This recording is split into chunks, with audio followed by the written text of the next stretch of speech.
The auditorium lights blazed like Judgment Day. Hundreds of caps and gowns, proud parents, clutching programs, yet my stomach twisted into knots. I was valedictorian, the one they said scraped by on grit, while my little sister Bella sat front row Ivy League, stole gleaming mom's diamond hand on her shoulder like a crown. Dad wouldn't even meet my eyes. For 4 years, I'd worked doubles at the diner, slept in the library, clawed scholarships from nothing, because Mom said clear as glass. We invest in winners. Bella's the winner. I swallowed the knife every time.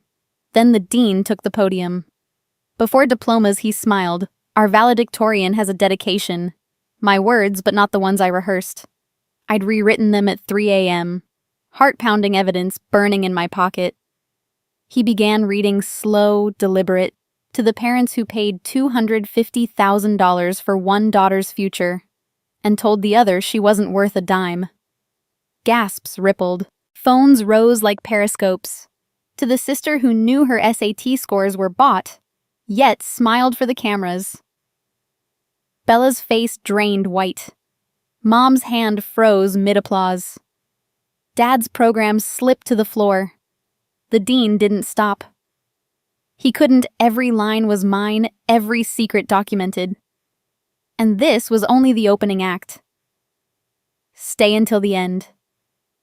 Because what happens when the adopted daughter they buried turns the grave into a stage, and the final twist proves blood isn't the only thing that binds a family, or breaks it forever. My name is Alex Harper, 22 years old, a soon-to-be graduate of State University with a degree in English literature, earned through sheer stubbornness and too many sleepless nights. I grew up in a tidy brick house in suburban Ohio, the kind of place where neighbors wave over picket fences and everyone pretends life is fair. But in our family, fairness was a word my parents reserved for everyone except me. From the moment Bella came along 2 years after me, all pink cheeks and easy smiles, something shifted. Mom, a real estate agent with a voice like polished steel, started talking about potential and returns on investment. Dad, an accountant, who could balance a spreadsheet in his sleep, nodded along his eyes, already calculating. I was the practice run, they said. Bella was the masterpiece. By the time I was 10, I understood the rules. Bella got the new clothes, the private tutors, the summer camps in New England. I got hand-me-downs public school and a pat on the head if I brought home straight A's. High school only sharpened the divide. Bella's bedroom looked like a catalog lavender walls, a desk the size of a small island college banners tacked up before she'd even taken the SAT. My room was the converted attic slanted ceilings and a window that stuck in winter. I didn't mind the space. I minded the silence. When report cards came, Mom would pin Bella's to the fridge with a magnet shaped like a Harvard crest. Mine went into a drawer. You're capable, Dad would say, not unkindly, so you don't need the fuss. Capable. The word tasted like chalk. College loomed like a finish line I wasn't sure I'd cross. Bella's acceptance letters arrived in thick envelopes, each one a celebration. Mine were emails, community college first, then transfer credits to state. Mom sighed when I showed her the financial aid package. We can't stretch the budget, she said, as if the budget were a rubber band already snapped. Dad added Bella's at Vanderbilt. That's where the network is. Network, another word that left me outside the circle. So I built my own. Weekends at the campus diner, 5 a.m. Shifts before 8 o'clock classes, fingers raw from scrubbing grease. I learned to smile at professors who might write recommendations to hunt scholarships the way other kids hunted parties. Every dollar I earned went into a jar labeled tuition, hidden behind winter boots in my closet. Bella sent postcards from Nashville sorority formals, tailgates a life photographed in perfect filters. I sent nothing back. What was there to say? The emotional isolation settled in quietly the way snow piles up overnight. Family dinners became minefields. If I mentioned a paper, I was proud of Mom's eyes glazed over. If Bella flunked a quiz, it was a crisis requiring emergency ice cream and strategy sessions. Dad once looked up from his phone long enough to say, "Alex, you're fine. You always land on your feet." Fine. Another chalky word. Senior year brought its own peculiar torture. Bella, now 20, breezed through her junior year at Vanderbilt on a partial scholarship because mom and dad covered the rest without blinking. They flew down for parents' weekend, came home with souvenir cups and stories about deans who knew Bella's name. I stayed on campus, cramming for finals in the library's fluorescent hum. When I called to wish them safe travels, Mom said, "Oh, honey, we're exhausted. Bella's schedule is brutal." Click. Graduation week arrived like a storm I'd been watching on the horizon. My cap and gown hung in the closet, pressed and ready. I'd been named valedictorian, top of the class, summa cum laude, the works. The email from the president's office felt surreal, an invitation to speak, to dedicate the ceremony. I printed it, folded it small, and tucked it into my journal. For once, I thought they'd have to listen. The night before the ceremony, our house buzzed with Bella's energy. She'd flown in that afternoon, her suitcase spilling designer sundresses across the living room. Mom fluttered around adjusting Bella's honor cords, snapping photos for the family album. Dad polished his loafers, humming an old Springsteen song. I sat on the stairs, invisible in my jeans and hoodie, clutching the speech I'd rewritten a dozen times. "Alex, you're wearing that?" Mom asked, glancing over. Her tone wasn't cruel, just distracted, as if I were a smudge on the lens. "It's comfortable," I said. Bella laughed, light and tinkling. "State's dress code must be super chill." Dad cleared his throat. "Let's not start." But his eyes stayed on Bella, proud and soft. Dinner was takeout Italian, Bella's favorite. Mom raised her glass, sparkling cider, because tomorrow was a big day. To our graduate, she toasted. Bella beamed. I raised my glass too, the cider sour on my tongue. Later in the attic, I spread my notes across the bed. The speech was supposed to be gratitude and inspiration. Instead, the pages filled with questions I'd never dared ask aloud. Why her? Why not me? What made one daughter worth everything and the other worth nothing? I scratched out lines, rewrote others, my pen digging grooves into the paper. Sleep never came. Morning dawned gray and humid. I dressed in the bathroom while Bella monopolized the mirror downstairs, Mom fussing with her hair. Dad loaded the car with Bella's things, extra cords, a bouquet, a framed photo for the graduate table. My gown was folded neatly in a plastic bag. No one asked if I needed anything. The drive to campus was 40 minutes of Bella's playlist and Mom's running commentary on Vanderbilt's alumni network. I stared out the window, cornfields blurring past my speech, folded in my pocket like a live wire. Dad caught my eye in the rearview mirror, once opened his mouth, then closed it again. Silence was easier. We parked near the auditorium, a brick behemoth with banners flapping in the breeze.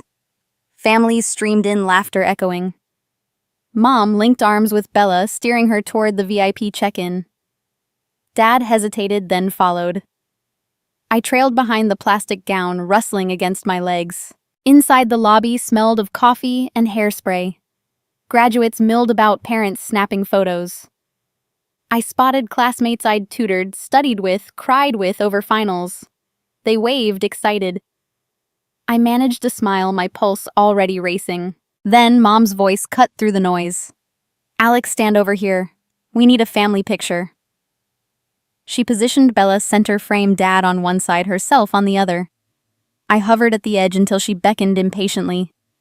The photographer counted down. Click. In the preview screen, Bella glowed. I was a shadow. We filed into the auditorium, rows of folding chairs under a vaulted ceiling. The stage loomed, microphone gleaming. My name was on the program, Alexandra Harper, valedictorian. Bella's was there too, under honors. Mom squeezed Bella's hand. Dad adjusted his tie. I found my seat in the front row with the other speakers. The lights dimmed, conversations hushed. The processional music started, pomp and circumstance swelling. Graduates marched in a river of black gowns. I scanned the crowd, searching for familiar faces, for some sign that this moment mattered. And then, just as I stepped into the aisle to take my place, I spotted the one thing I never expected to see, and my heart skipped a beat. The sight that stopped me cold was a single white envelope tucked into the program on Bella's chair. My name typed in elegant script across the front, sealed with the university president's gold embossment. It shouldn't have been there. No one outside the commencement committee knew about the dedication speech, let alone had physical copies. My fingers trembled as I snatched it, sliding it inside my gown before anyone noticed. Whatever was inside could wait. The ceremony was starting, and I needed every ounce of focus to survive the next few hours. But that envelope became the seed of everything that followed, sprouting questions I'd buried for years. Questions that took me back to the beginning, to the quiet moments when I first learned the shape of favoritism. I was 8 the summer Mom enrolled Bella in the elite day camp an hour away, the one with horseback riding and Mandarin lessons. I'd begged to go too. The brochure promised art classes and a lake for swimming. Mom sat me down at the kitchen table, her manicured nails tapping the cost sheet. "Honey, we have to choose," she said, voice syrupy with regret that never reached her eyes. Bella's only 6 and early exposure matters more at her age. Dad nodded from behind his newspaper, murmuring something about compound interest. I swallowed the lump in my throat and asked if I could at least take the city bus to the community center's free program. Mom's smile tightened. Public transportation at 8? Absolutely not. So Bella spent July learning to post on a pony while I watered Mrs. Henderson's roses for $1 a day, saving for the sketch pads I never bought because the money went to school supplies instead. By middle school, the pattern calcified. Bella's orthodontist appointments were scheduled around her dance recitals. Mine happened only after a teacher noticed my crowded teeth in class photos. When the gifted program offered a spot to one Harper sibling, Mom drove Bella to the interview herself, rehearsing answers in the car. I stayed home with a migraine from cafeteria fluorescent lights, the rejection letter arriving weeks later with a polite note about limited funding. I folded it into a paper crane and hid it in my sock drawer, the first of many small defeats I learned to swallow without sound. High school sharpened the blade. Bella attended St. Catherine's Academy on a merit scholarship that somehow required a 5-figure suggested donation each semester. Dad wrote the checks without discussion, explaining to me over cereal that private education opened doors state never could. I pointed out my 4.0 GPA and perfect attendance. He ruffled my hair like I was still 8. Doors open for effort, Alex, but they swing wider for pedigree. That night, I started a new notebook, plain spiral from the dollar store, its cover labeled Evidence in careful block letters. Page 1. They chose her school over mine. Reason given pedigree. Community college was my rebellion and my salvation. I enrolled the fall after graduation, commuting on the 6:15 bus with factory workers and single moms. Tuition was $1,200 a semester if I kept full-time employment. Anything less meant loans I couldn't afford. The diner on Route 40 became my second home, grease under my nails. Coffee breath, the rhythmic slap of spatula on grill. I memorized the breakfast rush like choreography, eggs over easy at table 3, no onions on the hash, extra napkins for the trucker with the shaky hands. Tips averaged $12 a shift. I tucked every bill into a mason jar labeled transfer fund, watching the layers of green grow like sedimentary rock. Bella, meanwhile, posted Instagram stories from Vanderbilt's manicured quads, tailgates, and sundresses, library carols with monogrammed tote bags, a roommate whose father owned half of Nashville. Mom commented heart emojis on every photo. My own posts were rare, a blurry shot of the community college library at 2 a.m., captioned, "Home Sweet Fluorescent Hell." Bella never liked them. Neither did Mom. Transferring to state after 2 years felt like surfacing for air. I'd earned a 3.98, enough for the honors program and a partial scholarship that covered books if I lived at home. The attic bedroom became my fortress desk under the eaves, a string of Christmas lights for ambiance, the hum of the refrigerator downstairs marking time between study sessions. Night shifts at the campus cafe paid better than the diner. I learned to pull espresso shots one-handed while highlighting Chaucer with the other. Sleep came in 90-minute bursts between closing and opening my body, adapting the way soldiers learn to nap in foxholes. Bella's sophomore year coincided with my junior. She pledged Kappa Delta and sent home photos from formal, her date's fraternity crest gleaming on his cufflinks. Dad framed the picture for his office. I came home for Thanksgiving with a research grant under my belt and a professor's recommendation for a national conference. Mom asked if I'd gained weight. Dad wanted to know if State's cafeteria served decent steak. I excused myself early, retreating to the attic where my journal waited. Page 43. They asked about her dress, not my grant. Reason given none. The bitterness didn't arrive in a single wave. It seeped in slowly like dye through fabric. I noticed it first in small choices, skipping Bella's birthday dinner because I couldn't afford the restaurant's entrees, deleting her number after she forgot mine, choosing library carrels facing the wall so I wouldn't see couples studying together. The journal became my confessor. I wrote in the margins of class notes on receipt paper from the cafe and the condensation on bus windows. They flew to Nashville for Parents' Weekend, but couldn't drive 40 minutes to see my honors presentation. Bella's car payment is more than my rent. I smiled in the family Christmas photo while Mom adjusted Bella's necklace for the third time. Some nights I read the entries aloud to the empty room, testing how the words tasted. They were sharp, metallic, the flavor of blood from biting my tongue too long. I told myself documenting was different from dwelling, that cataloging injustice was the first step to understanding it. But understanding never eased the ache behind my ribs when Mom called to ask if I could pick Bella up from the airport. Her flight landed during my shift, but family came first, didn't it? The summer before senior year, I landed a paid internship at the university press, editing manuscripts for pocket change and resume lines. Bella spent hers in Europe, a study program that was mostly vineyards and cathedrals. She sent postcards to the house. Mom displayed them on the mantel like trophies. One arrived addressed to me, Bella's looping script across a photo of the Eiffel Tower at dusk. "Wish you were here, sis, XOXO. I turned it over. No message on the back. I slipped it between journal pages without comment. By fall, the attic walls seemed to close in with every care package Mom mailed south. Homemade cookies, new boots, a Care Bear wearing Vanderbilt colors. My own packages were self-addressed. Ramen bricks, highlighters, a second-hand laptop that wheezed through term papers. I stopped mentioning achievements at dinner. The silence was cleaner than their indifference. The journal filled faster now, entries dated like medical charts tracking a chronic condition. October 12th. Dean's List again. No one asked. November 3rd. Bella's Instagram has 3,000 likes on a sorority formal photo. Mine has 12. Yet the work sustained me. I learned to find pride in the margins, perfect scores on exams. No one celebrated. Reference letters from professors who saw me when my family looked through me. The cafe manager promoted me to shift lead. The extra 50 cents an hour bought real coffee instead of the instant packets. I started running at dawn, pounding campus sidewalks until my lungs burned each footfall a promise. This ends when I graduate. Senior year brought applications for graduate programs, fellowships, anything that might launch me beyond Ohio's flat horizon. I stayed up until the sky turned lavender, drafting personal statements that never mentioned home. The journal's final pages filled with lists, schools applied to deadlines, backup plans.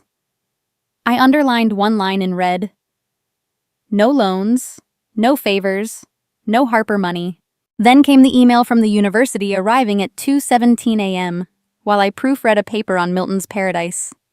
The subject line glowed President's Special Ceremony Invitation. My heart stuttered as I clicked. Congratulations, Alexandra Harper. As valedictorian, you are invited to deliver the dedication address.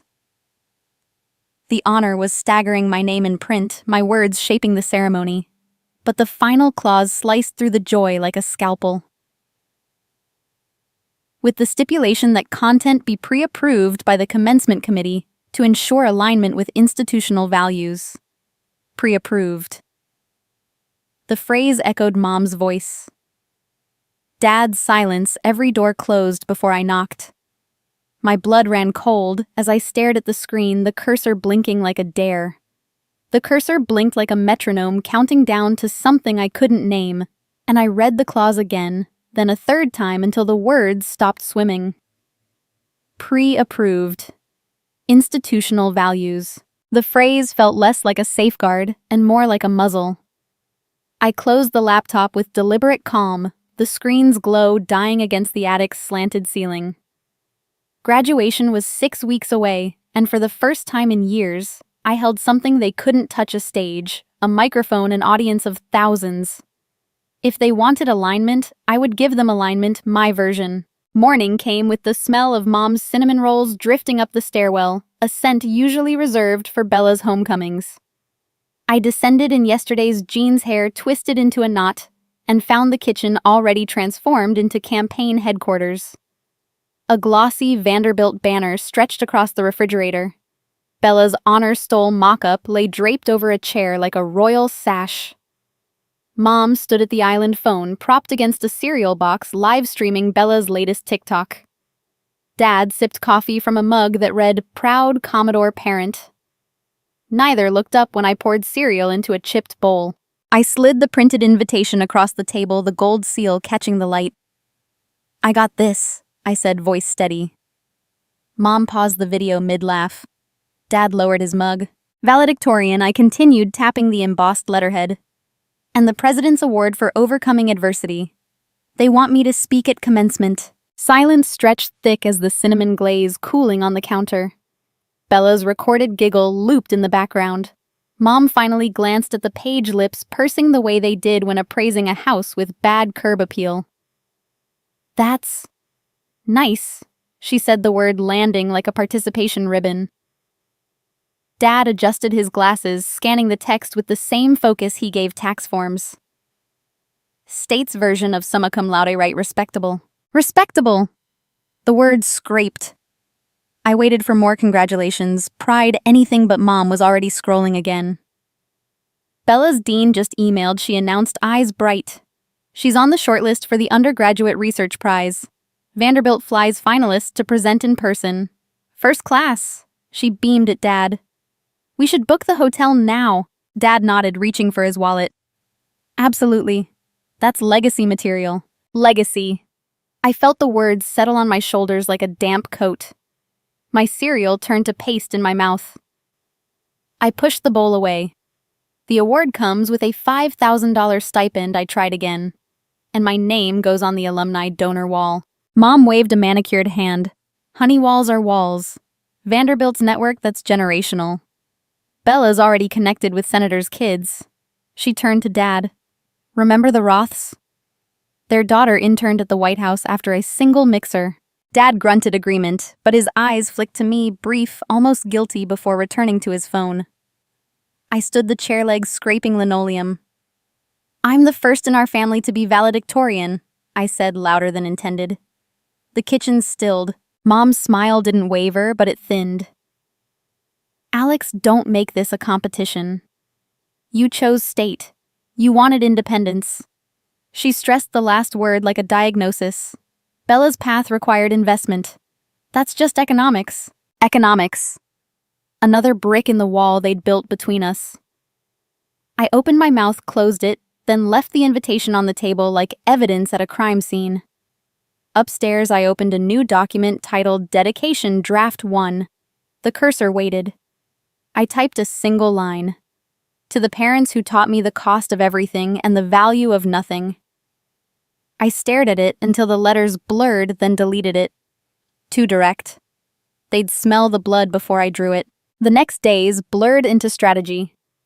I printed the award criteria: GPA above 3.9, demonstrated leadership, documented financial hardship, and highlighted every line I'd met with surgical precision. I emailed the commencement coordinator requesting the exact word count and time allotment. 15 minutes, she replied. 900 seconds to rewrite 4 years of silence. I scheduled rehearsal slots, memorized the stage diagram, practiced breathing exercises until my ribcage stopped shaking. At home, the dismissal calcified. Mom ordered custom graduation announcements. Bella's name in raised gold foil, Vanderbilt crest watermark. Mine arrived as an afterthought, a stack of plain cards she'd picked up at the drugstore. We ran out of time for personalization. She apologized, not sounding sorry. Dad framed Bella's acceptance letter beside the front door, right where guests couldn't miss it. My award certificate stayed folded in my backpack. I began composing in fragments, in the library between classes. Some legacies are inherited, others are forged in the dark. On the bus ride home, I learned gratitude from absence. During night shifts, wiping tables. To the sister who never had to choose between groceries and textbooks. Each line felt like a splinter I could press deeper later. I kept the drafts password-protected the file named Grocery List to deflect curiosity. Bella arrived for spring break, suitcase wheels rattling like applause. She hugged Mom at the threshold, then me, perfunctory air kiss near my cheek. "Heard about your little speech," she said, tossing hair over one shoulder. "Try not to bore everyone with your sob story." Mom laughed, the sound bright and brittle. Dad ruffled Bella's hair. "She's teasing." Right, Bells. Bella's smile didn't reach her eyes. Totally. That night, I added a new section to the speech, voice low, as I recorded it on my phone. "To the sibling who measured success in likes and legacy admissions, may you never know what it costs to earn every inch." I played it back, deleted, rewrote. The words needed to cut without naming to bleed, without scarring the wrong flesh. Rehearsal day dawned humid, the campus quad sticky with pollen.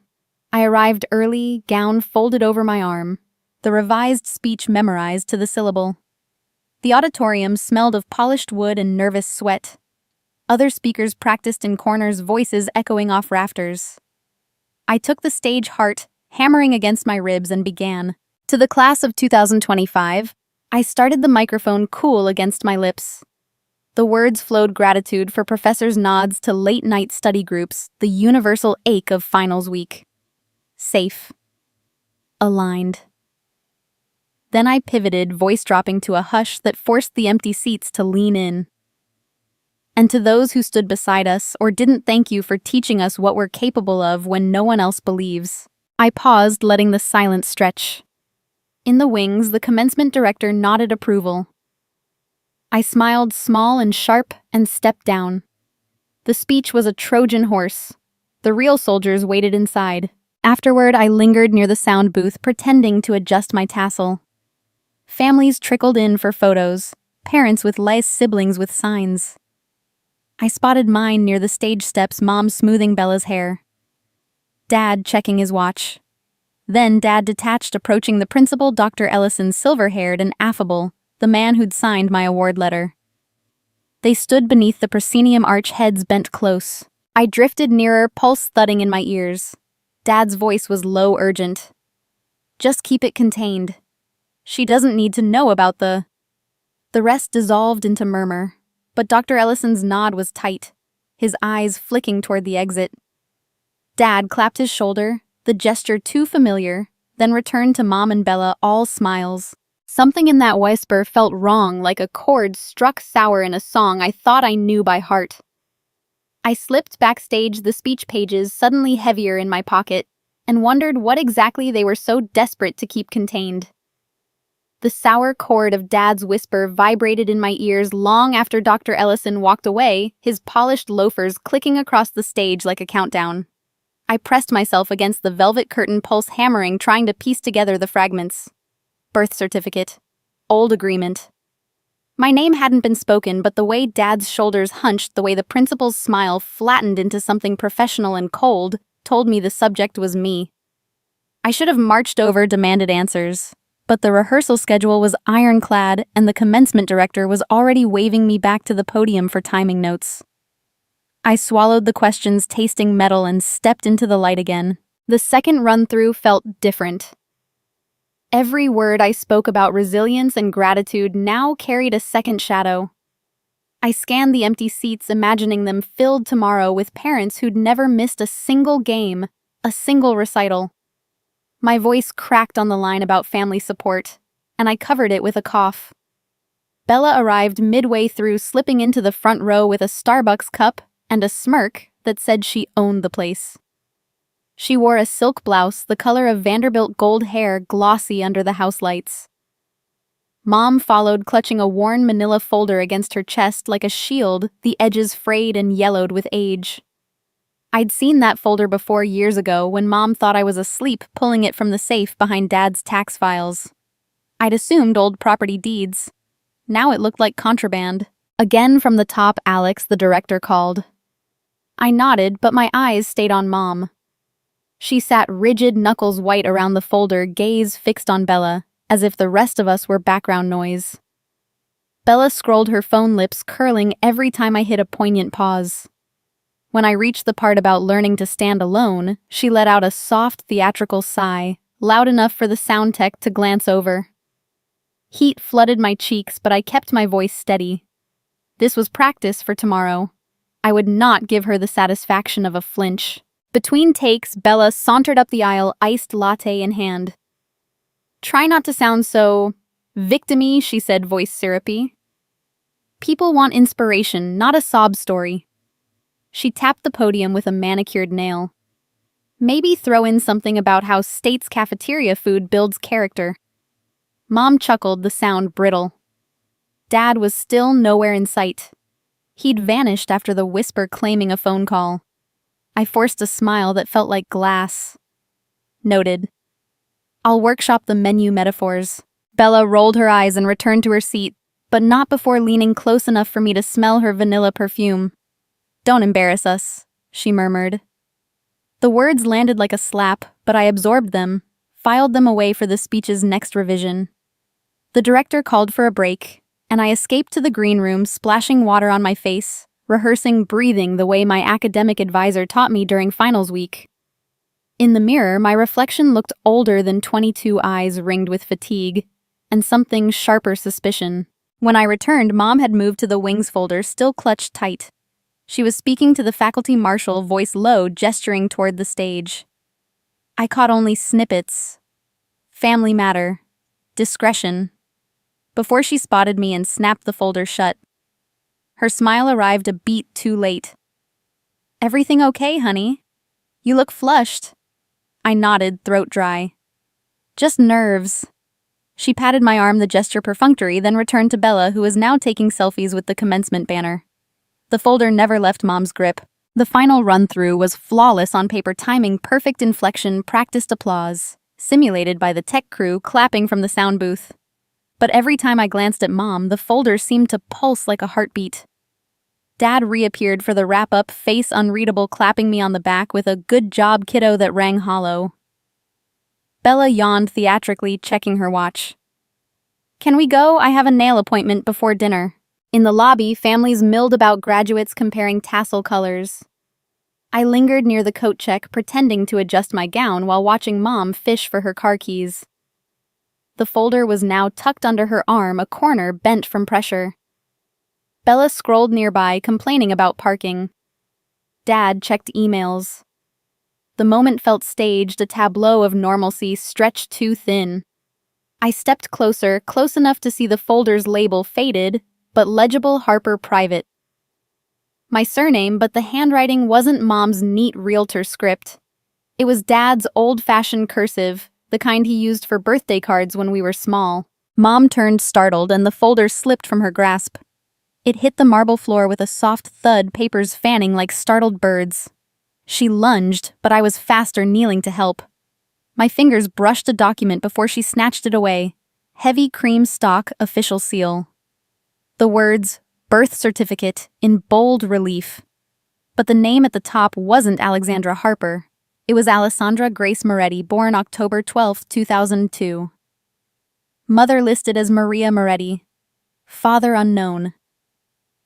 The hospital was in Cleveland, not the suburban birthing center where Mom claimed I'd entered the world screaming. My lungs forgot how to work. Mom's hand clamped over mine, yanking the paper free. It's nothing, she hissed, voice trembling. Old paperwork.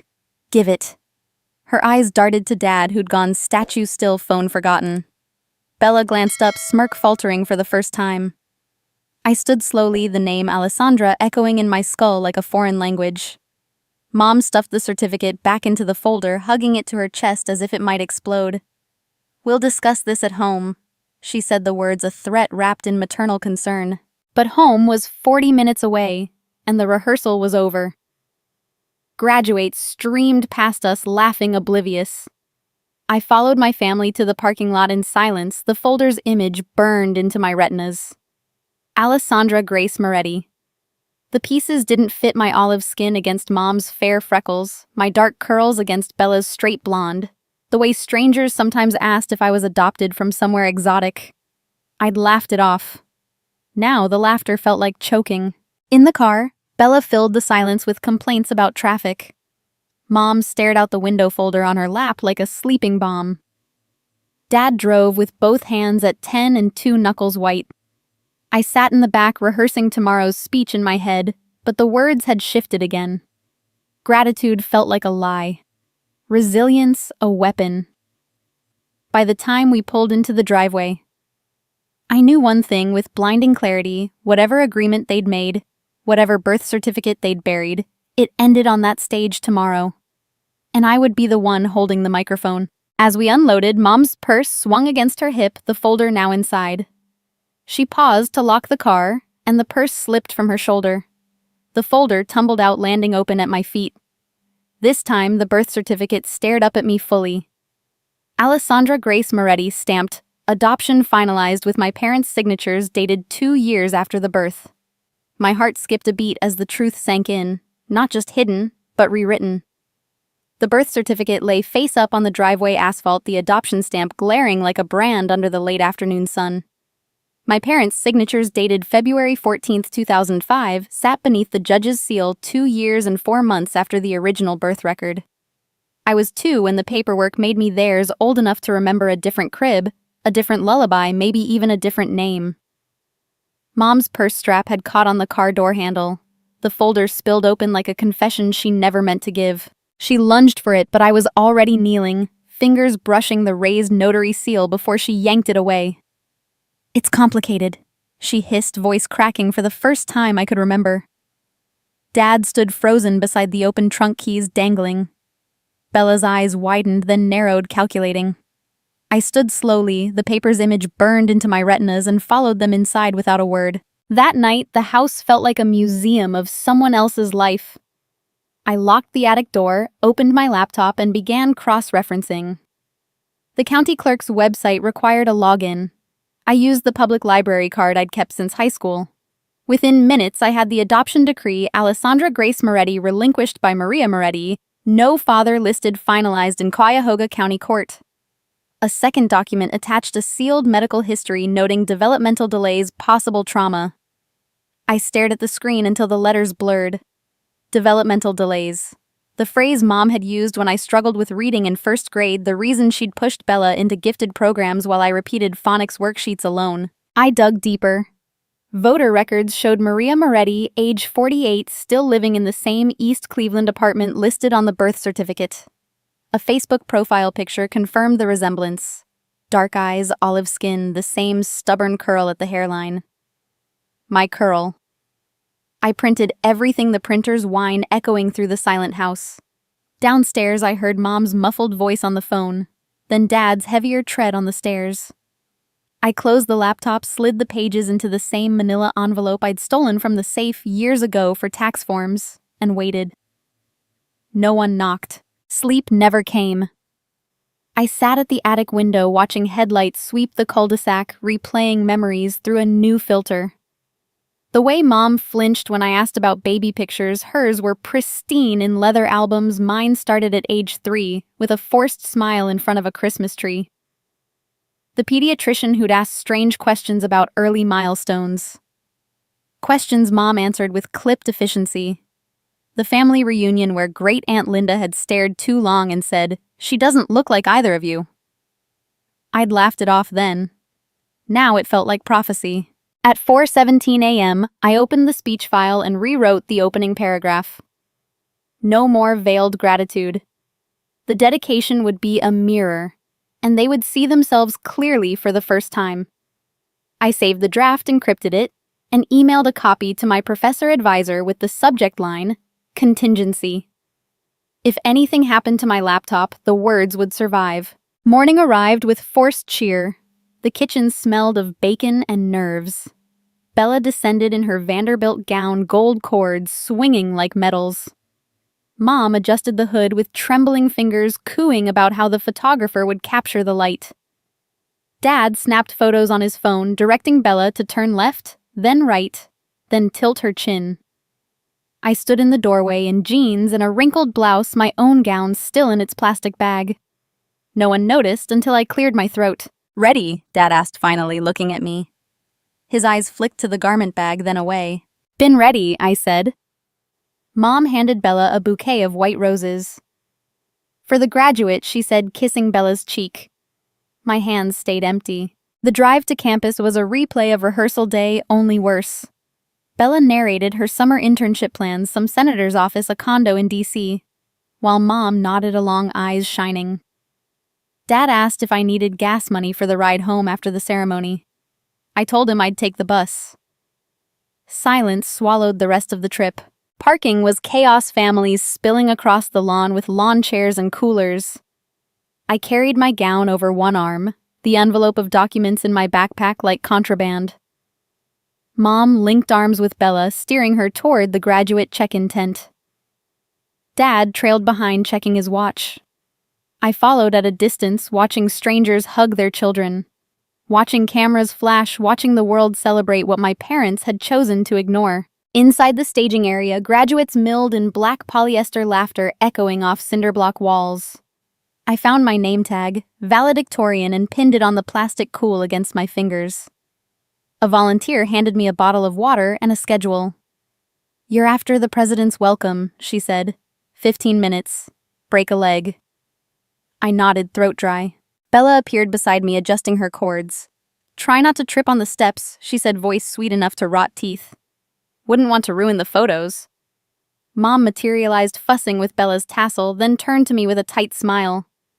"Stand up straight, Alex, and remember, keep it uplifting." She didn't wait for a reply. I slipped into the restroom, locked a stall, and opened the envelope. The adoption decree stared back, the judge's signature bold and final. I traced the date, February 14th, Valentine's Day. A joke, maybe, or a promise. I folded the papers small, tucked them into the lining of my gown where the zipper created a hidden pocket. Evidence and armor in one. Back in the hallway, the processional music started. Graduates lined up by height, then by honor cords. I took my place near the front, the weight of the documents grounding me. Bella was 3 rows back, surrounded by Vanderbilt friends, their laughter bright and careless. Mom and Dad would be in the VIP section, programs open to Bella's bio. Let them look. The auditorium doors swung wide. Sunlight poured through high windows, dust motes dancing like confetti.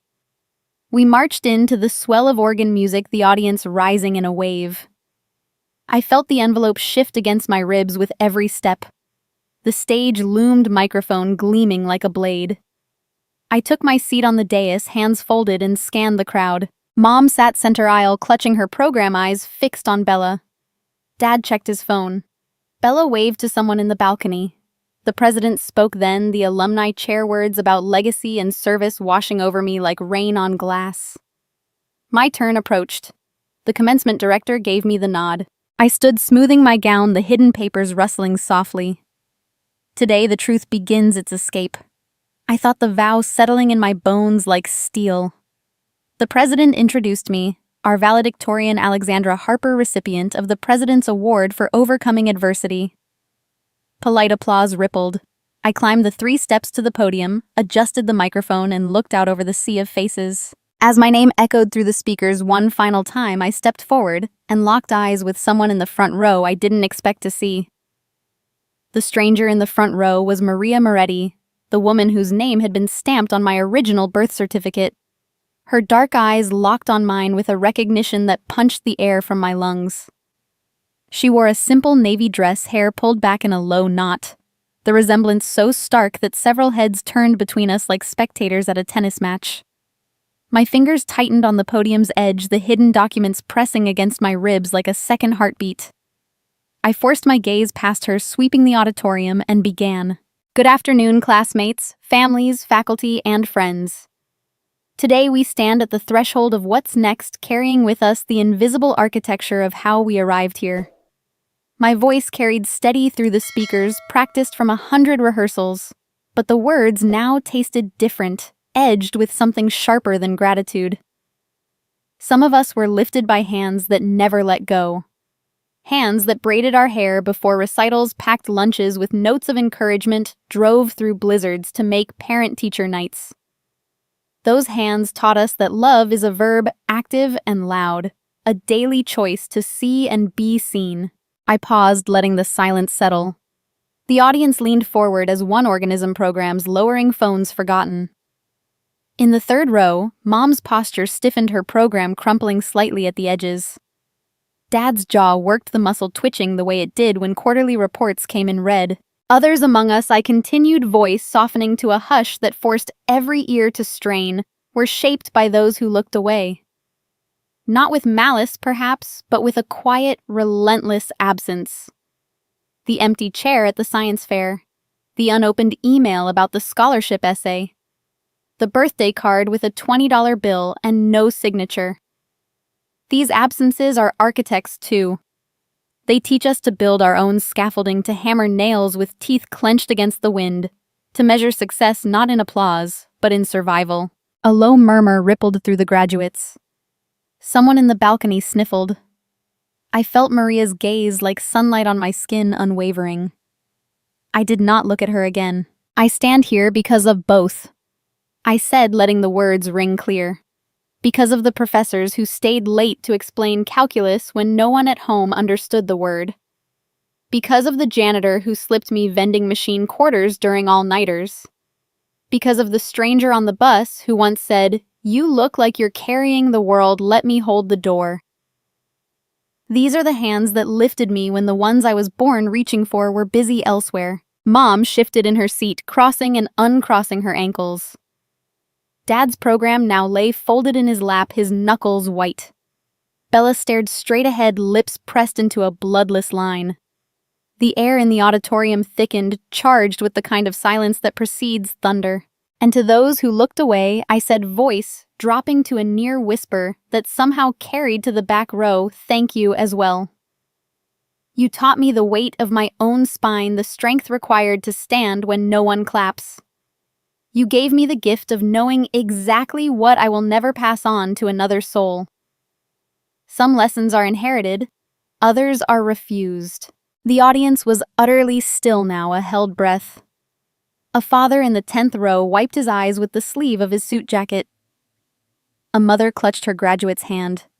I felt the words leave me like birds released from a cage circling the rafters before finding their way out. I dedicate this moment to every student who ever studied by flashlight, because the electric bill went to someone else's future.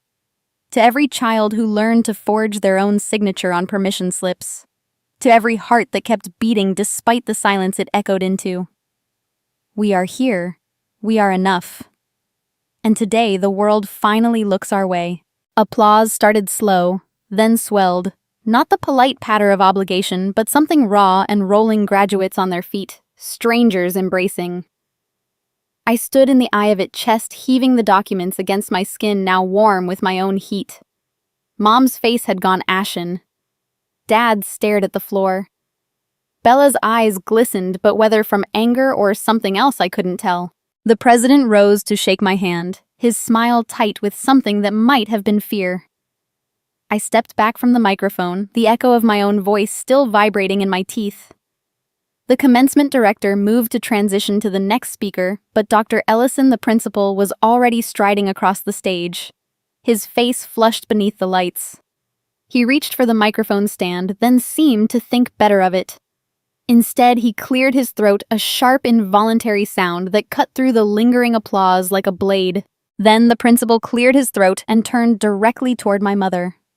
Dr. Ellison's throat clear cracked like a starter pistol. But instead of taking the microphone, he pivoted on the polished stage and stared straight at Mom, his face a mask of forced calm. The auditorium's applause died mid-wave, replaced by a rustle of confusion. Mom's chin lifted in defiance, but her fingers worried the program into a crumpled fan. Dad's hand hovered near her elbow, uncertain whether to steady or restrain. I stood frozen at the podium, pulse drumming in my ears, every rehearsed line evaporating under the sudden spotlight of the principal's gaze. Then the commencement director, pale beneath her stage makeup, darted from the wings and whispered something urgent in Dr. Ellison's ear. He nodded once sharp, and the massive projection screen behind me flickered to life with a soft electronic chime. The first slide appeared without introduction, an official College Board score report dated August 2021. Bella Harper, SAT 1590. The numbers glowed crimson against a white background, too perfect, too round. A collective inhale sucked the oxygen from the room. I hadn't cued this. The tech booth was supposed to stay dark until diplomas. My stomach lurched as the slide transitioned on its own, revealing an email chain. Sender admissions at vanderbilt.edu. Subject confirmation of legacy enhancement gift. The body read in crisp black font. We are pleased to acknowledge the Harper family's $250,000 pledge to the Commodore Excellence Fund. In recognition, Isabella Harper's application will receive priority review. The date stamp matched Bella's early decision acceptance. Gasps rippled outward like rings from a stone dropped in still water. Phones rose in a forest of trembling hands. I turned to the screen, heart hammering, and watched the next slide load, a scanned check from Harper Realty Trust payable to Vanderbilt University, memo line blank, except for the amount $250,000. Dad's signature sprawled across the bottom, the same looping cursive I'd seen on every childhood permission slip. Mom's name appeared as co-signer in smaller, tighter script. The screen advanced again. A second score report. This one flagged by the College Board's Integrity Unit. Same name, same test date, but the score read 1210. A red banner screamed, "Verified duplicate submission. Original score. Superseded." Beneath it, an internal Vanderbilt memo. Per donor agreement, updated transcript, reflects enhanced metrics. Original file archived. The timestamp was 2 days after the check cleared. I hadn't planned this. The evidence was mine. I'd collected it over months, screenshots tucked in encrypted folders labeled receipts. But I'd intended to speak the truth, not broadcast it. Someone else had hijacked the presentation, and the realization hit like ice water. The tech director had received an anonymous USB drive that morning, slipped into her mailbox with a single post-it play after valedictorian. The auditorium erupted. A father in the balcony shouted, "That's fraud!" A graduate near the aisle stood, fists clenched. They bought her spot. The accusation ricocheted off the rafters. Bella remained seated, but her shoulders curled inward, the gold cords around her neck suddenly garish. Mom's face drained of color, lips parting in a silent no. Dad's hand finally landed on her arm, gripping hard enough to blanch the skin. I found my voice, though it emerged hoarse. "These documents," I said, gesturing to the screen, "are public record. The donation is itemized in Vanderbilt's annual report." The score discrepancy was flagged by the testing agency itself. I didn't need to raise my voice. The microphone carried every syllable into the stunned silence. My parents believed one daughter's future was worth a $250,000 investment. They believed the other daughter's future was worth nothing. The slide changed once more, this time to a text exchange. Bella's number at the top dated the night before her early decision deadline. Mom's scores updated. "You're in. Delete this thread." Bella's reply, a single thumbs-up emoji. The timestamp glowed like the message had been read and deleted within seconds. Bella's complicity captured in digital ink. Bella's head dropped, chin to chest, the curtain of blonde hair hiding her face. Her hands clenched in her lap, knuckles white. The audience's shock turned visceral. Someone booed. A mother near the front covered her child's ears as if the truth itself were profane. I watched Bella's shoulders shake, not with sobs, but with the effort of holding herself together. She had known. She had agreed. Her silence hadn't been ignorance. It had been strategy. Dr. Ellison finally seized the microphone, voice booming. "This is highly irregular." But the screen ignored him, advancing to a final image, the Vanderbilt honor code, Bella's signature scrawled at the bottom of her admission contract, pledging integrity in all academic and personal endeavors. The irony hung in the air like smoke. I stepped forward, reclaiming the podium. Integrity isn't selective. I said the words steady now, forged in the fire of the moment. It isn't a donation line item. My sister knew the price of her admission. She chose to pay it with silence while I paid with every shift, every scholarship application, every night I went hungry so the electric bill could wait. My voice cracked on the last word, but I didn't look away from Bella. She didn't look up. The applause that followed was not for me. It was a release, a collective exhale of outrage and solidarity.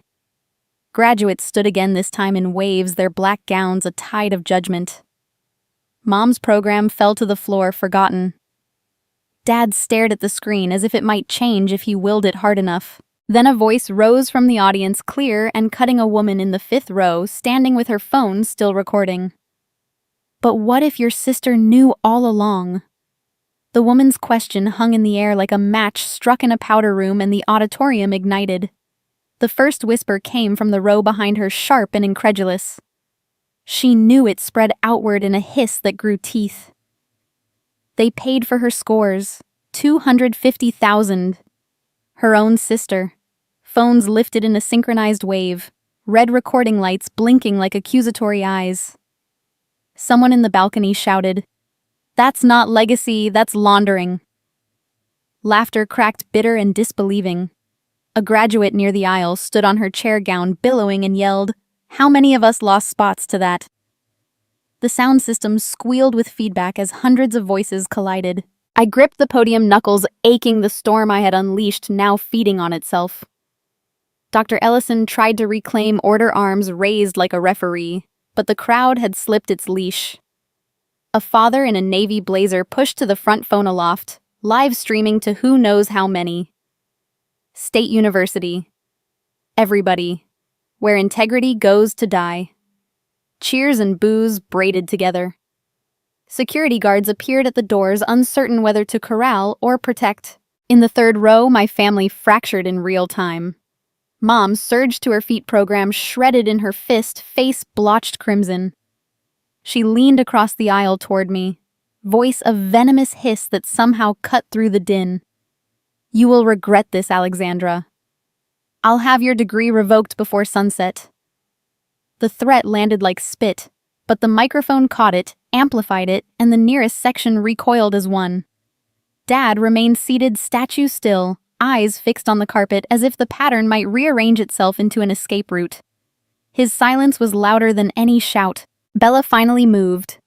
She unfolded from her chair, gold cords tangling, and took one stumbling step into the aisle. Tears streaked her mascara in perfect black rivers, but her voice cracked the room open. I was scared to lose everything. The confession tore out of her, raw and ragged, aimed at no one and everyone. They said it was the only way I didn't want to disappoint you. She spun toward Mom, hands outstretched. You told me it was normal, that everyone does it. Mom recoiled as if slapped, then hissed again, lower. Sit down, Isabella, you're embarrassing yourself. But Bella's knees buckled. She sank to the carpet, shoulders heaving, the Vanderbilt stole pooling around her like spilled champagne. The outrage crested. A cluster of honors students near the stage began chanting, slow and deliberate. Truth, truth, truth. Others joined the rhythm, pounding against the rafters. Phones flashed in staccato bursts, capturing Mom's livid face. Dad's paralysis. Bella's collapse. A local news van's satellite dish was already visible through the lobby windows, red light blinking. Someone had called them. The story was metastasizing in real time. I felt the first wave of vindication crash over me, warm and dizzying. It wasn't joy. It was gravity finally righting itself. 4 years of diner grease, of ramen dinners, of professors' side eyes when I explained why my parents never visited. All of it crystallized into this single roaring moment. The microphone trembled in my hand, but I didn't need it anymore. The audience had become the speaker, their fury my megaphone. Security edged closer, uncertain whose side to take. Dr. Ellison abandoned the stage, entirely retreating to the wings where the commencement director whispered frantically into a walkie-talkie. The chancellor stood at the edge of the dais, mouth opening and closing like a fish denied water. On the floor, Bella's sobs had quieted to hiccups. Mom crouched beside her, one hand clamped on Bella's wrist, the other shielding her own face from the cameras. Dad still hadn't moved, but a single tear tracked down his cheek, catching the stage lights like a diamond. A graduate in the front row turned to me, eyes shining. "You okay?" she mouthed. I nodded once, the motion small but seismic. Another handed me a water bottle. I drank without tasting. The chanting softened, replaced by a restless hum, the crowd waiting for the next shoe to drop. Phones kept recording. The live stream counters I glimpsed on nearby screens climbed past 10,000 2050. My name trended before I'd left the stage. Mom straightened, smoothing her skirt with mechanical precision. She met my eyes across the chaos, and for the first time I saw fear. Real animal fear flicker behind the fury. She mouthed something I couldn't read, then pulled Bella to her feet. Dad finally stood robotic and placed a hand on each of their shoulders, steering them toward the side exit. The crowd parted like the Red Sea, booze trailing them like smoke. Bella stumbled, stole, dragging on the floor. Mom's grip looked painful now, possessive. I watched them go, vindication settling into something colder, more deliberate. The storm had broken, but the lightning was still mine to direct. Dr. Ellison re-emerged, face slick with sweat, and approached the microphone with the caution of a bomb tech. The auditorium quieted to a tense murmur, sensing the script had flipped again. He tapped the mic twice, the thud echoing, then forced a smile that didn't reach his eyes. The principal walked back to the microphone and said, "Now I'll announce the special award recipient." The principal's words sliced through the lingering chaos like a conductor's baton, and the auditorium's restless energy pivoted toward the stage. Dr. Ellison adjusted his tie, the fabric trembling slightly under his fingers, and continued. In a tradition spanning 3 decades, the Chancellor's Medal is bestowed upon one graduate, whose journey embodies resilience, scholarship, and service beyond measure. This year, the selection committee reviewed hundreds of nominees, but one story rose above the rest. He paused, letting the suspense thicken, then turned to me with a smile that looked almost relieved. "Alexandra Harper, please accept the Chancellor's Medal and a full-ride scholarship to any master's program within the university system." The announcement landed like a thunderclap in reverse. For a heartbeat, the room held its breath.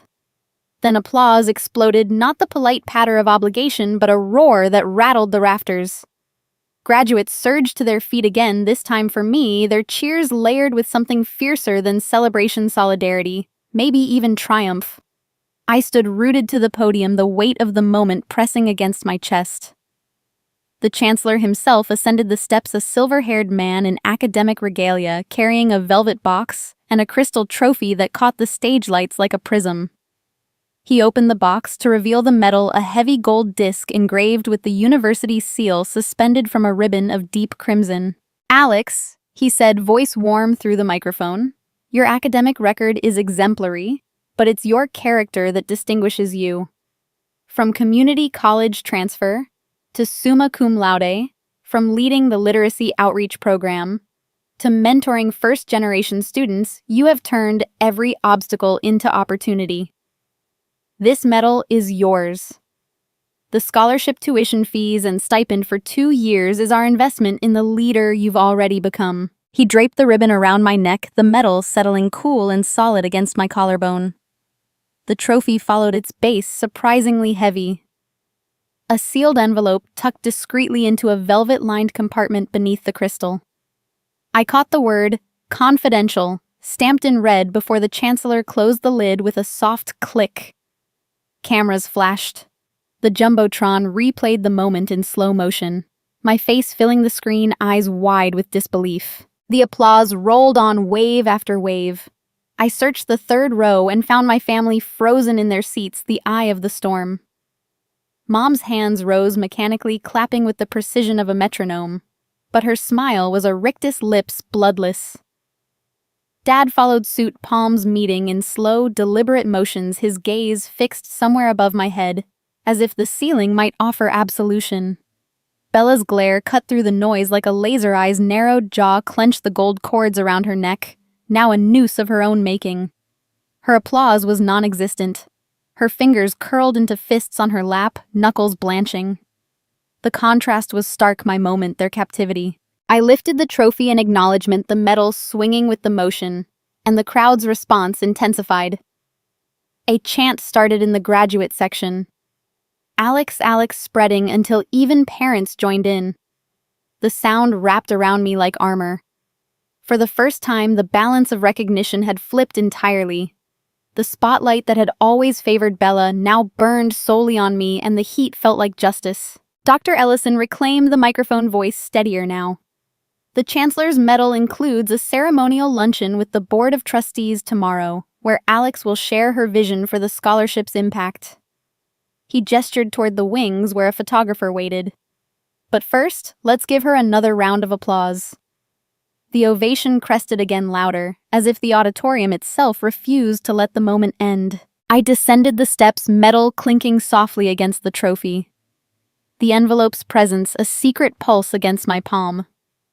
Security parted the crowd, creating a corridor to the graduate seating. Classmates reached out high fives, hugs, tear-streaked grins. "You earned this one," whispered. "They can't take it away," another added. I nodded, throat too tight for words, the weight of their belief anchoring me. My family remained in their row, an island of tension amid the tide. Mom's clapping had slowed to a halt. She stared at the medal as if it were an accusation. Dad's hands dropped to his knees, shoulders rounded. Bella's glare had softened into something raw envy, yes, but laced with the dawning realization that the narrative had shifted irrevocably. She looked smaller in her gown, the Vanderbilt crest on her sleeve suddenly garish against the sea of black. The Chancellor guided me to a reserved seat on the dais, the trophy on my lap like a sleeping child. The ceremony resumed, diplomas, honors cords, the methodical rhythm of names. But the energy had changed. Whispers followed me. "That's her. The one who called them out. Full ride, can you imagine?" I felt the medal's weight with every breath, a tangible reversal of every dismissal, every empty chair. Empty. As the final graduates crossed the stage, the envelope inside the trophy base seemed to grow heavier. I traced the seal with my thumb, the word confidential, a promise, and a threat. The luncheon tomorrow would be public ceremonial. Whatever waited inside was meant for me alone. I glanced at my family one last time. Mom's eyes were fixed on the exit, calculating escape. Dad's head was bowed. Bella's glare had dissolved into a blank stare, her future unraveling in real time. The president returned to close the ceremony, but the applause for me lingered, a low rumble beneath his words. When the recessional music began, I stood with the medal around my neck and the trophy in my arms, the envelope's secret burning against my skin. The balance had flipped and the fall was only beginning. Inside the award envelope was something she didn't expect, a sealed letter marked confidential. The envelope was heavier than paper should be, its wax seal, a blood-red coin pressed into the flap. I slipped away from the post-ceremony crush medal, clinking against the trophy, as I ducked into a side corridor lined with faculty portraits. The hallway smelled of old varnish and lemon polish. The noise of celebration muffled behind the double doors. My fingers found the seal's edge and pried. The wax cracked with a soft pop, releasing a faint scent of cedar. Inside lay a single sheet of letterhead from the University Board of Trustees, the embossed crest gleaming under the sconce light. I unfolded it with the care of someone diffusing a device, and the words hit like a slap. "Dear Ms. Harper." It began the salutation typed in crisp serif. "At the request of the Chancellor, we disclose the following in recognition of your exemplary service and the events of today's commencement." My pulse thudded in my ears. The letter continued in measured legal cadence. On March 15th, 2021, The Office of Financial Aid received a directive from the Development Office to reallocate the Presidential Merit Scholarship originally awarded to Alexandra M. Harper, applicant ID 1184703. The scholarship, valued at $18,000 annually, was reassigned to Isabella R. Harper, applicant ID 1184704, pursuant to a $250,000 pledge from Harper Realty Trust, earmarked for the Commodore Excellence Fund at Vanderbilt University. Time-stamped approval. March 16, 2021, 09:47 a.m. EDT. Rationale: to consolidate family giving and maximize institutional impact. I read the paragraph twice, the date searing into memory. March 15th was the day I'd received the email congratulating me on the Presidential Merit full tuition renewable for 4 years contingent on maintaining a 3.5 GPA. I'd printed it, highlighted the dollar amount, and left it on the kitchen counter where Mom couldn't miss it. By morning, it was gone, replaced by a post-it. We need to talk. The talk never happened. Instead, I'd been offered work study and a smaller need-based grant, the advisor citing budget reallocation due to unexpected enrollment. I'd swallowed the loss, taken extra shifts, told myself it was fair. The letter laid out the mechanics with surgical precision. Attached were scanned emails, one from Dad to the development officer, subject line: Harper family commitment. Urgent, sent March 14, 2021. 11:23 p.m.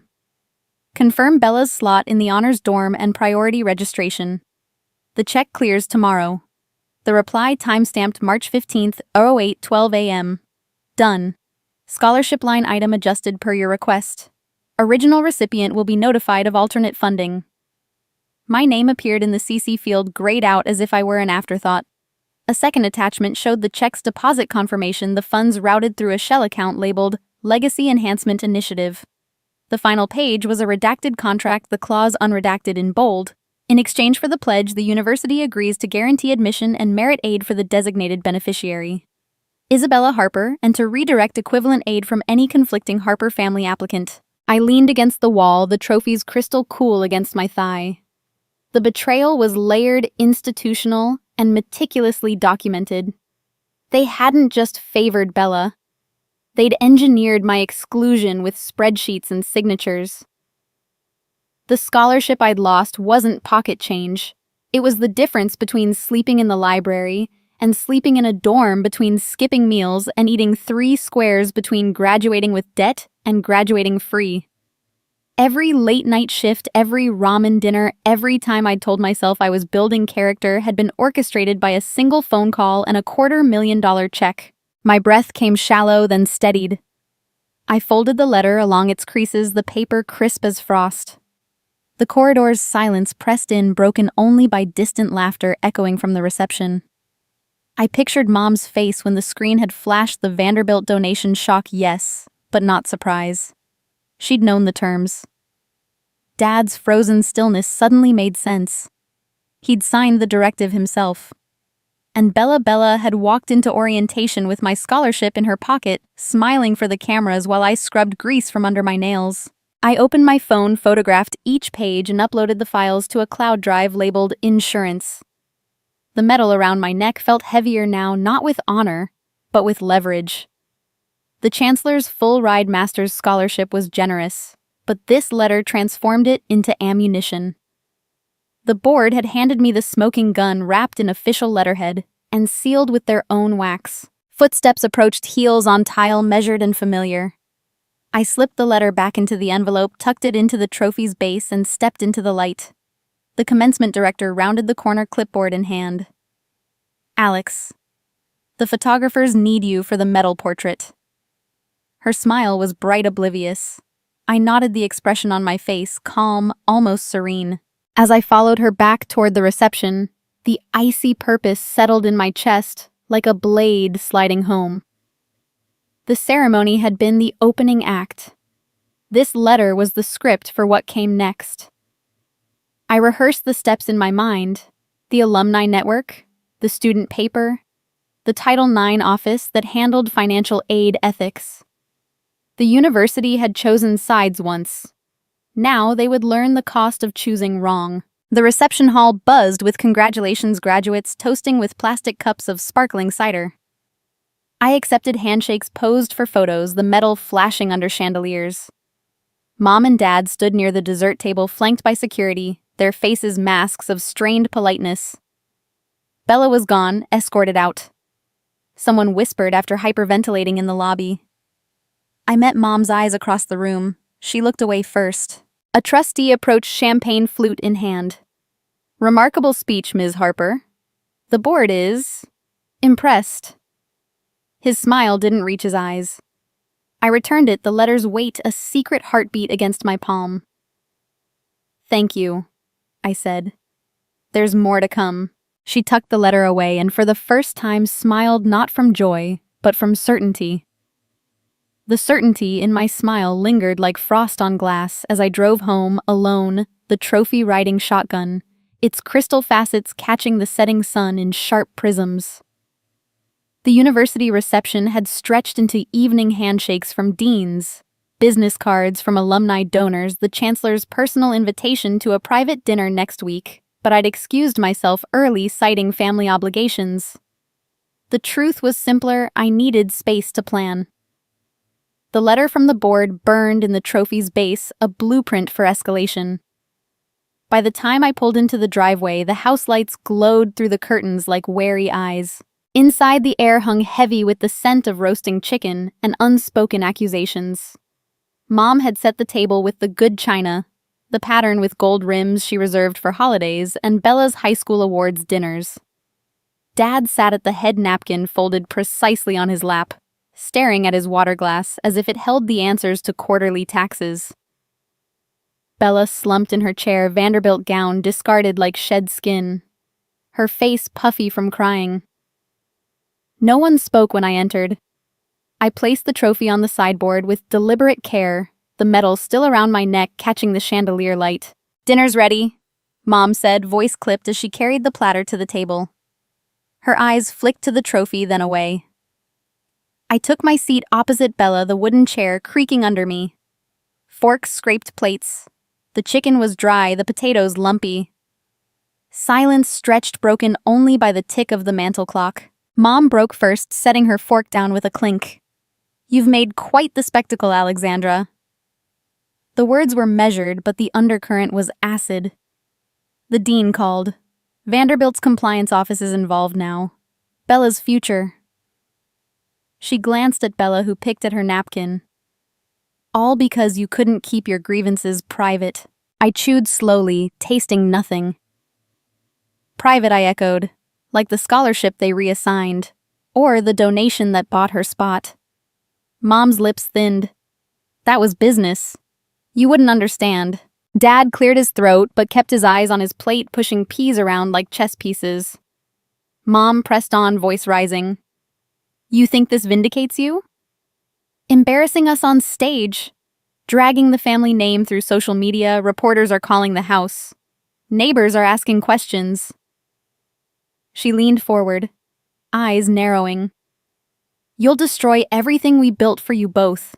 Bella sniffled but said nothing. Dad's fork trembled slightly. He set it down, still avoiding my gaze. The hostility wrapped around the table like smoke, thick and choking.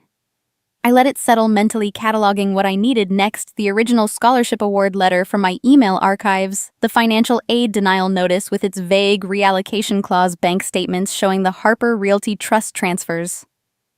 The board's letter was key, but cross-referenced with public donor reports and FOIA requests to Vanderbilt. It would form an airtight chain. I'd need witness statements too, perhaps the financial aid officer who'd processed the switch. You built nothing for me, I said finally, voice even. Mom recoiled as if slapped. You invested in Bella because she was the bloodline. I was the placeholder. Dad's shoulders tensed, but he remained silent, fork abandoned. Bella's eyes flicked up, red-rimmed, then down again. Mom's laugh was sharp, humorless. Placeholder. We adopted you out of kindness, gave you a home, a name, and this is how you repay us. Her cutting remarks landed like barbs, each one drawing invisible blood. Selfish. Ungrateful. You've ruined Bella's graduation too. The word adopted hung there the first time she'd said it aloud. I filed it away, another piece for the mosaic. Dad shifted, finally meeting the tablecloth with a murmured, "Let's not do this now." But his avoidance was complicity. His silence a wall I'd breach later. Dinner dragged utensils clinking in the void. Mom's remarks tapered into icy commands. "Pass the salt." "Clear your plate." Bella ate mechanically, tears dripping onto her napkin.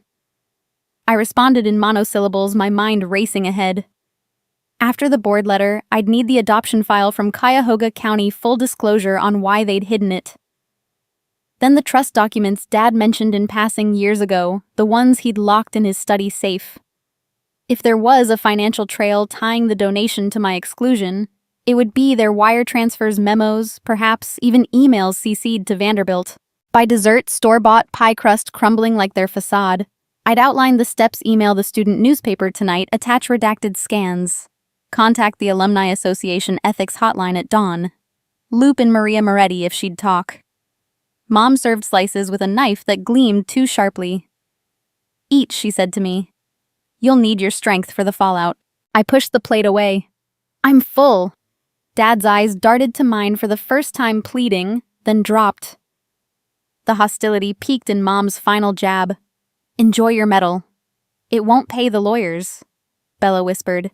"Can we just go?" But no one moved. I excused myself, first trophy in hand, ascending to the attic under their stairs. The door clicked shut, and I spread my laptop on the bed, pulling up donor databases and ethics guidelines. The plans solidified midnight. When the house slept, I'd slip downstairs.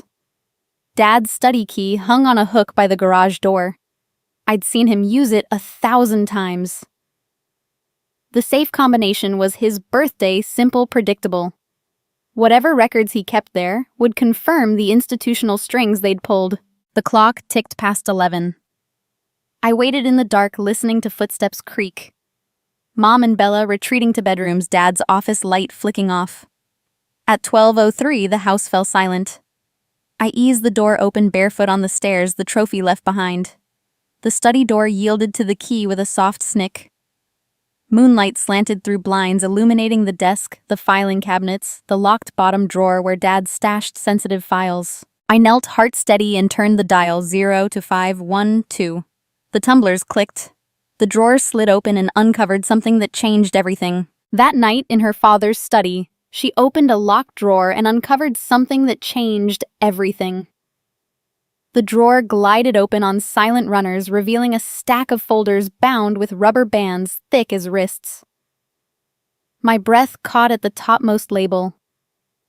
Harper Trust Alexandra, handwritten in Dad's meticulous slant. Beneath it lay a second folder marked Vanderbilt, Pledge Confidential. The ink fresher. Mom's looping realtor flourish unmistakable. I lifted the trust folder first, the rubber band snapping softly as I freed the contents. A legal-sized document slid out, heavy cream stock, the seal of a Cleveland law firm embossed in gold. The irrevocable trust agreement was dated June 12, 2013. My 10th birthday. Principal, $500, $1,000. Beneficiary, Alexandra Grace Harper. Trustee, David R. Harper. Purpose: to provide educational and living expenses upon the beneficiary's 18th birthday, or upon demonstration of financial independence, whichever occurs first. Dad's signature anchored the bottom, witnessed by a notary whose stamp still gleamed. I flipped the page.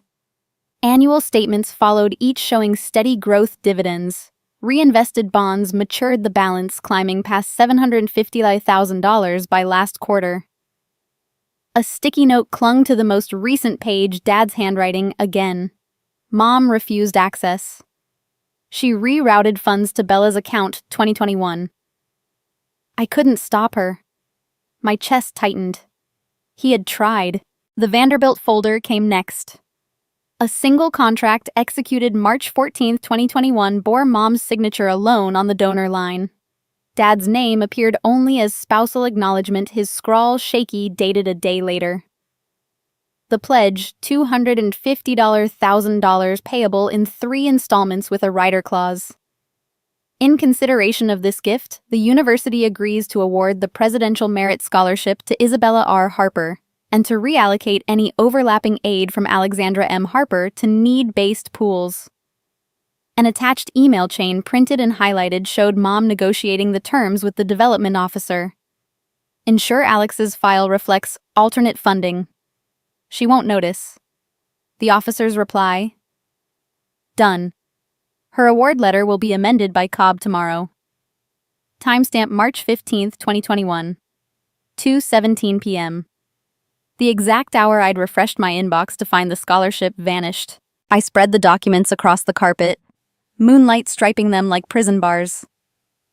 A third folder thinner held bank transfer confirmations, $100,000 wired to Vanderbilt on March 16th. Another $100,000 on April 1st, the final $50,000 on Bella's move-in day. Each memo line read Harper Family Excellence Fund, but the routing numbers traced back to Mom's personal brokerage account, not the joint trust. Dad's name was absent from every transaction. She had orchestrated it solo using money she'd siphoned from the business over years. Tucked beneath the bank slips was the handwritten note folded twice the paper soft from handling. Dad's script filled the page. If you're reading this, she won.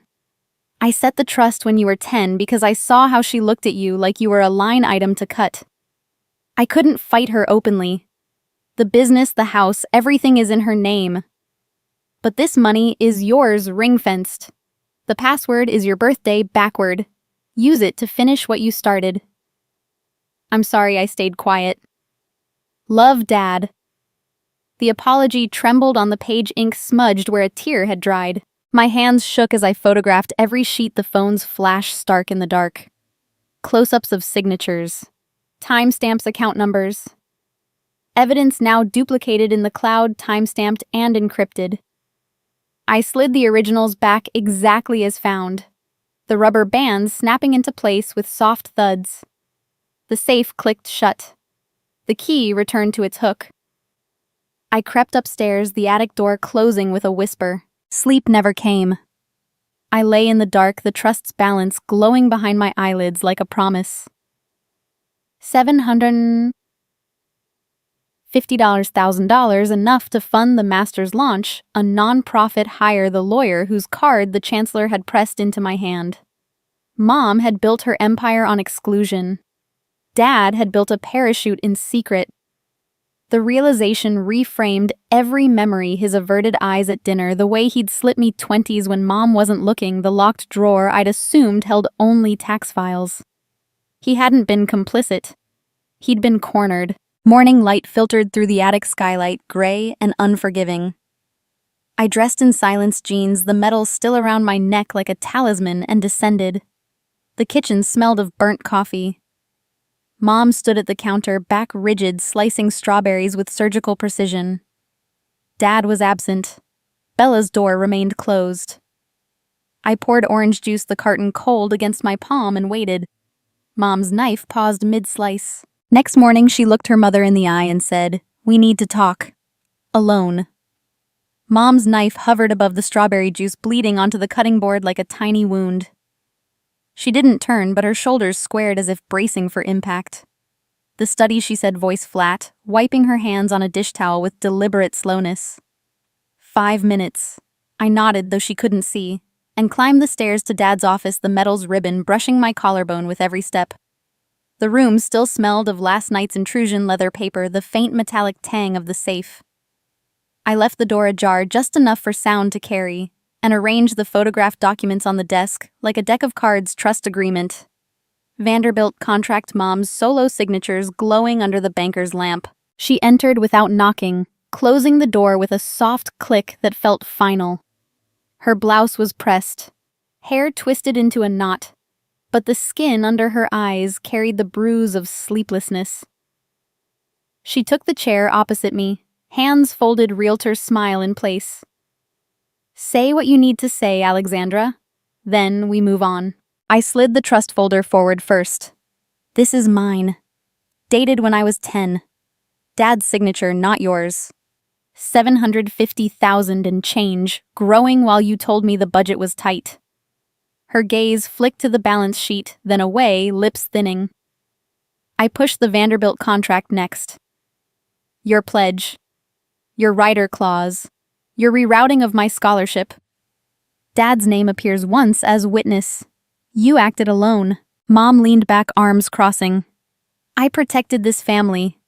Bella is my real daughter. Blood legacy. Everything you aren't. You were a charity case we took in. I gave you a home, a name, opportunities you never earned. That money was leveraged to secure her future, not a gift for you to squander on public university pipe dreams. The words landed like calculated blows, each one meant to stagger. I didn't flinch. You forged the path with lies. Told Bella I was the obstacle, the reason resources were scarce. Told advisors I'd decline the merit aid. I tapped the email printout. Time-stamped proof. You didn't protect anyone. You manufactured scarcity so Bella would never question why I worked doubles while she flew first class to sorority formals. Her laugh was sharp, humorless. You think money grows on trees? Every dollar into Vanderbilt was an investment in connections and doors that open for Harper women. You chose community college night shifts drama. Bella chose excellence. I simply removed the distraction. From the hallway came a soft gasp, barely audible. The door creaked wider. Bella stood there still in yesterday's sweatpants, hair tangled, eyes swollen. She'd heard every word. Mom's head snapped toward her. Isabella, go back to bed. Bella didn't move. Tears welled, spilled, tracked clean paths through the salt on her cheeks. You told me she abandoned us, she whispered, voice cracking like thin ice. That she didn't want the scholarship, didn't want us. You said if I didn't take it, we'd lose everything. She took a stumbling step inside, hands clenched at her sides. All those years, I thought she was selfish, jealous, choosing to struggle. You made me hate her for something you did. Mom rose, chair scraping. You don't understand the pressure. I understand enough. Bella's shout echoed off the bookshelves. She turned to me, tears streaming freely now. I believed you didn't care. I believed the lies. Her voice broke on the last word, loyalty fracturing like glass under a hammer. For the first time, she looked at me not with rivalry, but with the raw ache of betrayal. As Bella burst into tears, she uttered, You told me she gave up on us. The words left Bella's lips like a shard of glass, and the study froze around them. Mom's face drained to the color of old parchment, her mouth opening and closing without sound. Bella's shoulders shook with sobs that seemed to pull the air from the room. I sat motionless, the documents spread between us like a battlefield map, the weight of her confessions settling over me not as victory, but as a strange, hollow grief. Mom reached for Bella's arm, but Bella jerked away, backing into the hallway as if the walls themselves might burn her. The door to her room slammed upstairs, the sound echoing like a gunshot. Mom stared after her, then at me, eyes blazing with something between fury and fear. This isn't over, she hissed and fled the study, her heels stabbing the hardwood all the way to the kitchen. I gathered the papers with steady hands, the trust agreement crisp under my fingertips, and returned to the attic. The house felt like a bomb-site silence ringing in the aftermath. My phone buzzed incessantly. Classmates' reporters. The student paper editor begging for an interview. I ignored them all, opened my laptop and began typing. The alumni magazine had a submission portal for graduate reflections. I titled the piece Merit Money and the Cost of Silence, attached redacted scans of the Vanderbilt contract and the board's letter, and hit send before doubt could creep in. By noon, the editor emailed back, running in the fall issue. Front cover. I forwarded the thread to the local TV station's investigative unit, the one that had covered financial aid scandals before. Their reply came within minutes. On our way. The story broke that afternoon. The station's teaser ran during the 5 o'clock news. State University valedictorian exposes family fraud in commencement speech, donor dollars. By grades. My phone footage from the ceremony, now viral, played in split screen with the documents. The anchor's voice was grave. Sources confirm. Vanderbilt has launched an internal investigation into the Harper donation. By evening, the alumni magazine rushed an online preview, my byline, bold beneath the headline. Social media erupted, #Harper Truth trending nationwide. Strangers tagging the university president, alumni threatening to withhold pledges. The power shift was immediate, visceral. My inbox filled with interview requests, scholarship offers from rival schools, messages from adopted students sharing their own stories of exclusion. The university's PR office issued a statement. We take allegations of aid manipulation seriously and have initiated a full review. Behind the scenes, I learned later, the compliance office scrambled, pulling Bella's file cross-referencing donor logs. Within 48 hours, Vanderbilt announced her suspension, effective immediately, 1 academic year pending appeal. The email to Bella was leaked online. Violation of honor code, submission of falsified credentials. Her Instagram went dark. Her sorority sisters unfollowed in waves. Mom became a pariah overnight. The country club removed her from the charity auction committee. Neighbors crossed the street when she walked the dog. Real estate listings slowed clients, citing optics concerns. She stopped answering the door curtains, drawn the house a fortress under siege. Dad retreated to his office, emerging only for coffee, his silence now a public admission. I moved through it all with a calm that surprised even me, fielding calls from journalists, consulting pro bono lawyers who specialized in education fraud. The medal around my neck no longer felt like decoration. It was currency. The tipping point came on the 3rd morning. I was in the kitchen pouring cereal I wouldn't eat when my phone rang with an unknown number. I answered on instinct. Alexandra Harper. The voice was deep familiar from donor galas. This is Richard Lang, chairman of the State University Board of Trustees. We need to speak. Privately. I gripped the counter, pulse steady. I'm listening. Not over the phone. My office tomorrow, 9 sharp. Bring whatever you have. The board is prepared to act decisively. He paused, the silence heavy. What we're offering, it's unprecedented. But the institution must restore trust, and you're the only one who can help us do it. Then the chairman of the university board called, and what he offered was unprecedented. Richard Lang's office occupied the top floor of the administration building, a corner suite with panoramic views of the campus I'd fought to afford. I arrived at 8:57, portfolio in hand, the medal tucked beneath my blouse like body armor. His assistant waved me through without a word. Lang stood behind a mahogany desk, silver hair catching the morning light, tie the same crimson as the university's colors. He didn't offer a handshake. Instead, he gestured to a leather chair and slid a thick folder across the polished surface. Before we discuss restitution, he said, voice gravelly from decades of boardroom battles, there's something you need to see. I opened the folder. Inside lay a trust instrument dated January 3rd, 2008, the year I turned 5. Irrevocable. Principal $1 million seeded from Dad's premarital inheritance and quietly compounded in municipal bonds. Beneficiary, Alexandra Grace Harper. Trustee, a Cleveland fiduciary firm independent of family control. The signature page bore Dad's bold script, witnessed by the same notary who'd stamped my 10th birthday trust. A rider clause glowed in highlighter, mother's access denied without beneficiary consent upon majority. Lang leaned forward. Your father created this before the adoption was finalized. He anticipated resistance. Your mother discovered it in 2021, attempted to dissolve it through litigation, but the court upheld irrevocability. She blocked access by refusing to disclose existence. The funds, now valued at $1.4 million, transfer to you today. My lungs forgot their rhythm. $1 million hidden since I was in kindergarten, growing while I scraped change for bus fare. Lang pushed a pen toward me. Sign the acknowledgement. The wire initiates at close of business. I scrawled my name, the ink bleeding slightly where my hand trembled. He added, the board also offers a formal apology, a named professorship in ethics, and your choice of graduate program fully endowed. We want the story to end with restoration, not scandal. I left the building lighter, the trust's confirmation burning in my pocket like a second heartbeat. That afternoon, I signed with a literary agent who'd been courting me since the speech went viral.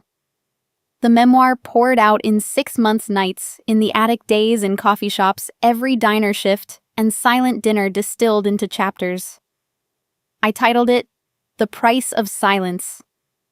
The redacted line on the final page had been a placeholder, a promise to myself, one secret held back until the story could carry it. The book launched to pre-orders that crashed the publisher's server. Within weeks, it hit #1 on the New York Times bestseller list, the cover photo my graduation portrait medal, gleaming eyes steady. Reviews called it a masterclass in resilience, the adoption memoir that rewrote family law. Book tour stops filled auditoriums. Adopted students lined up with dog-eared copies sharing stories of their own hidden trusts and redirected futures. I established a foundation with the trust's interest-funding college prep for foster youth. The principal grew faster than I could spend it. Bella's restart began quietly. Vanderbilt readmitted her after the suspension, but she transferred to the local community college, working evenings at a campus bookstore. She sent a letter, handwritten, no return address, apologizing for the years she'd believed Mom's narrative. "I thought you chose distance," she wrote. "I see now you were pushed. We met once at a neutral diner, coffee cooling between us. No hugs, no absolution, just the slow thaw of truth." Mom retreated further, selling the house, moving to a condo under her maiden name. Dad filed for divorce, citing irreconcilable differences, and moved into a small apartment near the lake. He attended one book signing, standing at the back in a windbreaker, eyes wet when I read the dedication to the father who built bridges in secret. The final twist arrived in proofs. The redacted line, blacked out in galleys to protect Dad's privacy, was restored in the hardcover. On the last page of the book, one line remains redacted until now. My father never stopped fighting for me. The line sat unredacted on the final page, ink still wet from the printer's proof. And when the first hardcover arrived at my new apartment, I traced the words with a fingertip until they blurred. My father never stopped fighting for me. The sentence carried the weight of every silent 20 slipped into my palm, every locked drawer, every trust seated before I could spell my own name. I closed the book, set it on the shelf beside the Chancellor's medal, and turned to the work that had already begun. The Alexandra Grace Harper Scholarship launched quietly in the fall, funded by the Trust's first disbursement and matched by the university's restitution endowment. We targeted adopted students facing sudden crisis foster system exits, medical emergencies, families who vanished overnight. The application was simple. One essay, no transcripts required, just proof of legal adoption and a single letter explaining the cliff they stood on. The first recipient was a 17-year-old from Toledo, whose adoptive parents died in a car crash. We covered her senior year dorm books and a laptop. By spring 23, awards were active, each named for a donor who'd read the memoir and wanted in. I hired a part-time coordinator, a former foster youth herself, and we met weekly in a campus office painted the soft blue of hospital blankets, the color of second chances. Bella's letter arrived in March, postmarked from the Community College Mailbox Center. The envelope was plain, the handwriting careful but unfamiliar. Inside 3 pages on lined notebook paper, Alex. I've started this a dozen times and thrown them all away. I don't expect forgiveness. I'm not even asking for it. I just need you to know. I see it now, the stories Mom fed me, the way she made your struggle look like choice. I believed her because it was easier than admitting I was coasting on lies. I'm taking one class at a time, paying with bookstore wages, living in a studio that smells like old pizza. It's humbling and I deserve every second of it. If you ever want coffee, no agenda, I'll be at the corner diner on 5th Saturdays at 10. If not, I'll understand. Bella. I read it twice, folded it small, and tucked it into the memoir beside Dad's note. The following Saturday I went. She was already there, hair in a messy bun, nursing black coffee. We spoke of logistics, her class schedule, my foundation board meetings, then of nothing at all, the silence companionable for the first time. We met again the next month, then the next. Respect grew in increments, a shared laugh over burnt toast, a text when her car wouldn't start my name on her emergency contact form. No grand reconciliation, just the slow erosion of old walls. Mom vanished into quiet exile. The condo sold within weeks. Rumor placed her in a gated community in Florida. Golf cart included mail forwarded under her maiden name. Dad sent a postcard from his lake apartment sunset over water, no message beyond a phone number. I called once. We spoke of weather, of the Browns' losing streak, of the trust's latest statement. He asked if I needed anything. I said I had everything. The conversation ended with a promise to try dinner soon, neither of us pushing for more. I chose my family deliberately. Maria Moretti became a monthly email correspondent. Her stories of Cleveland winters filling gaps I hadn't known were empty. The foundation staff turned into Tuesday night takeout companions. Dad attended the first scholarship ceremony standing at the back, in the same windbreaker, clapping hardest when the Toledo girl accepted her certificate. Bella sat 2 rows ahead, eyes shining with something like pride. The memoirs paperback released with a new afterword, a photo of the 23 scholars, their names listed like a roll call of futures reclaimed. Royalties funded a second cohort.